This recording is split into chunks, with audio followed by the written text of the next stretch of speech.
most of these statements were taken out of context of what is actually happening in Okiogun. For instance, I used to be I am the president, Friends of the Farmers, Okiogun. In October last year, I saw the danger coming. And one of the ways which I saw the danger coming was the decline in food production and the astronomical rise in food prices. So I called a summit, which we call Okiogun Farmers Summit. In academics, you will call that a stakeholder summit, a consensus research in which everybody that participated in that summit, one is a stakeholder, two is a resource person. We discovered that there are three types of Fulanis in Okiogun. The first one are the town Fulani, which we knew. We went to school together. They are not just cattle rearers, they are also farmers. So they know the importance of farming. They see cattle rearing as also farming. They will never sell their cattle against anybody's farm because they have nowhere to go.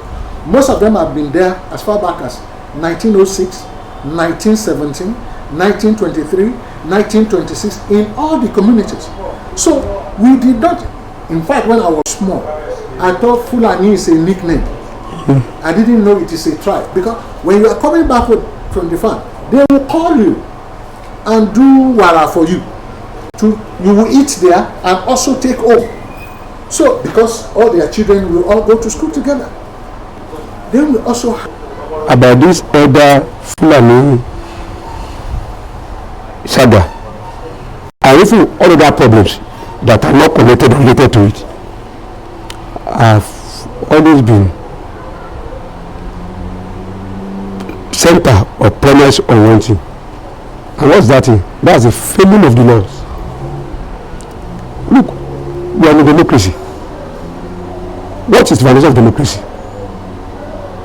The foundation of democracy is rule of law and constitutionalism. In fact, it's rule of law. Constitutionalism also takes its root from the rule of law.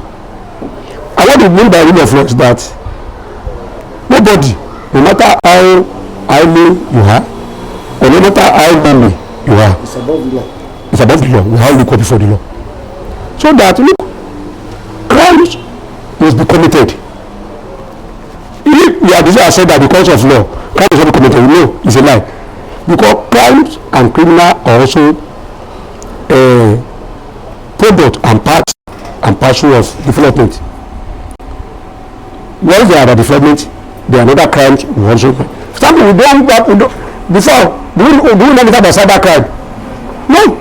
But when cyber and internet activities came, their own criminal activities also started arose from them. So, but that now leads to one fact that government at all level and the government law enforcement agency, security agency, must be ahead of criminals in all activities. Criminal will not stop. You know your point. They will not, because criminal will only plot and plan to perpetrate crime. But government and security agency must be ahead of them, on top of their game. And that's why they must not cite in their responsibility for a second. Unfortunately, that is not for a second, because once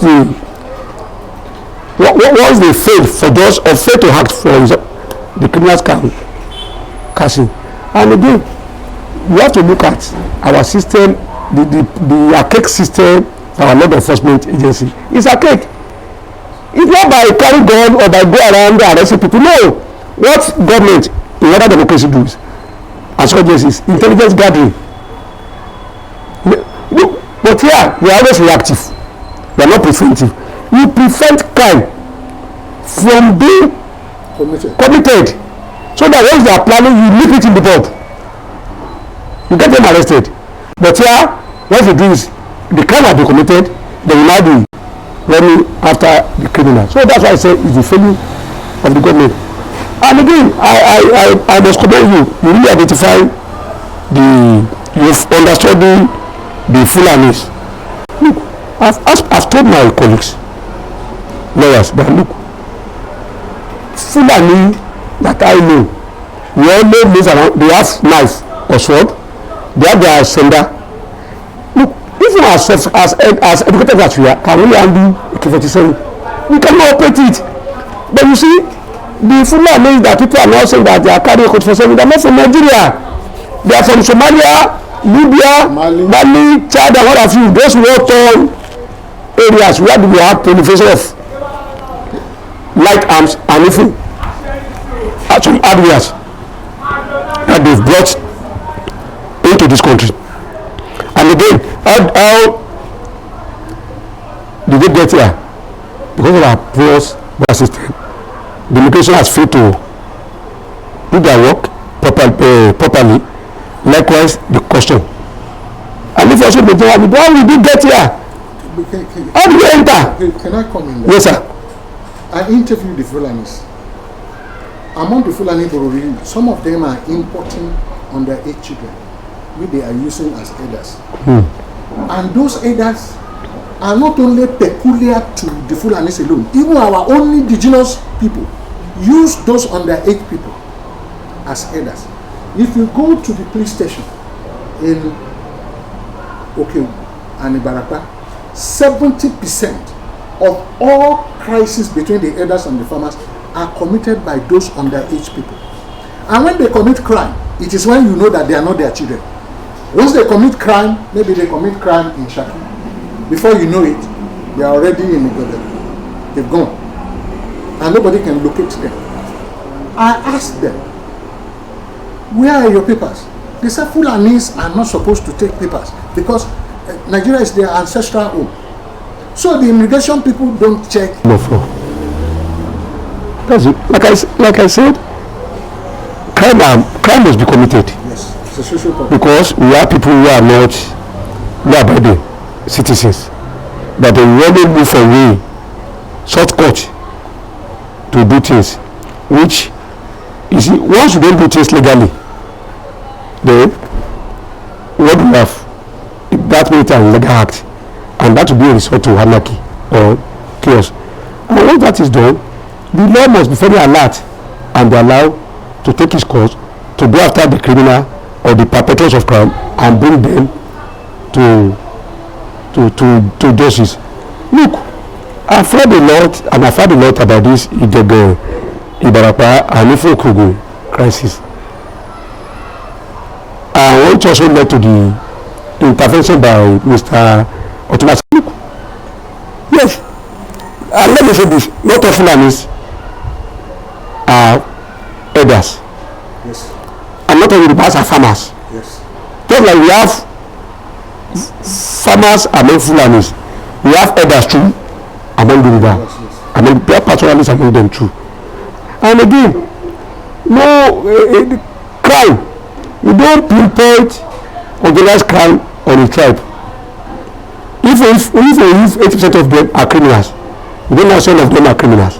No, we look and target those criminals among those tribes or group of people, identify them and ensure that all of them pay dearly and are made to face justice for whatever crime they committed.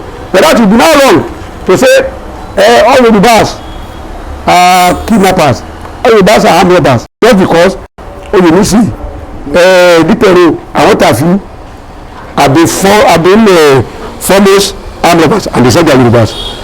Like, I mean, because of it now, can you now say the news armed robbers? No, that's what I'm saying. Look that way, like you say, Ikatobase, the king really caught your friendly fingers.